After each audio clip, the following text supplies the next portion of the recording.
C'est un plaisir de m'entretenir aujourd'hui avec M. Carl Bolduc, président de l'entreprise Filtre Plus de Québec, compagnie spécialisée dans le domaine de la climatisation.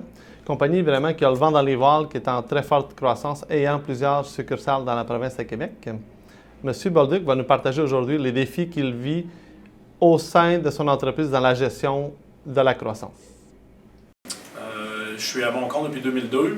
On a toujours vécu une croissance à Québec par le volume d'affaires. Puis depuis 2015 environ, on est en mode acquisition pour augmenter notre croissance. Donc, on a acquis une entreprise à Shawinigan en 2015 et cette année 2019, on a acquis une entreprise à Laval.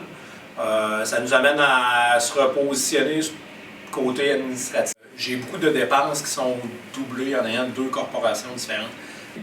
Juste en cotisation, comme ça, on a peut-être pour 10 000 par année. Puis je me rends compte qu'en fusionnant les deux compagnies, Laval et Québec, on va économiser roughement 10 000 par année. Mon principal défi cette année, cet automne, j'ai les deux mains dedans présentement, c'est vraiment la fusion de mes deux entreprises. C'est quelque chose que j'ai jamais fait. Si c'était à recommencer, Carl, est-ce qu'il y a des choses que tu aurais peut-être faites autrement? Effectivement, l'acquisition de Laval, je l'aurais acquis avec ma compagnie de Québec. Je l'ai faite vraiment pour protéger les actifs. Donc, s'il y a une compagnie qui va mal, il y a une poursuite, bien, je peux en flusher une, garder l'autre.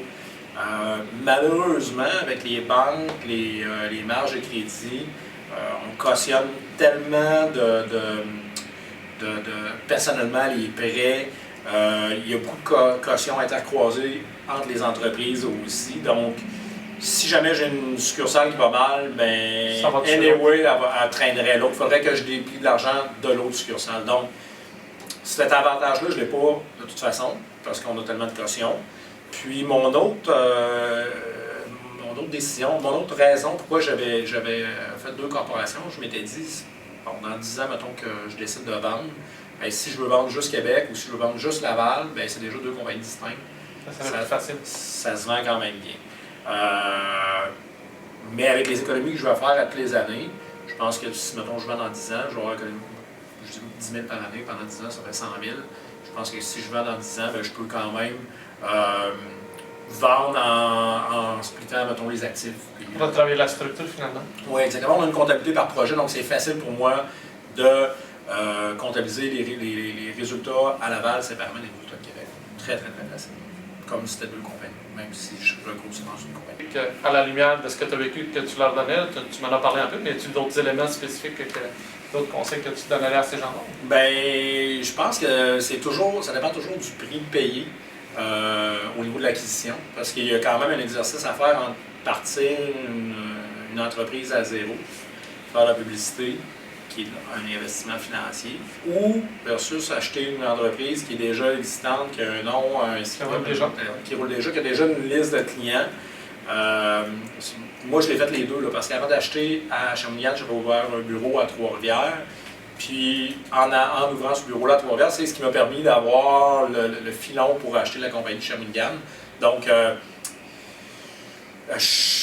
je l'ai essayé de partir à zéro. C'est certain qu'il y a des marchés qui sont différents. Trois-Rivières, Québec, Shawinigan, Laval, Shawinigan, c'est des marchés différents. Mais je l'ai essayé de partir à zéro à Trois-Rivières, puis c'est très, très, très difficile. Très difficile. Surtout quand tu n'es pas du coin, même si tu es déjà établi ailleurs. C'est assez... Donc la croissance par acquisition, selon toi, ça reste encore une avenue, justement... Je pense, au bon prix payé. Oui, c'est ça. Au Qui bon peut être prix rentable. Oui, exactement. Si tu payes le bon prix. Oui. Ouais.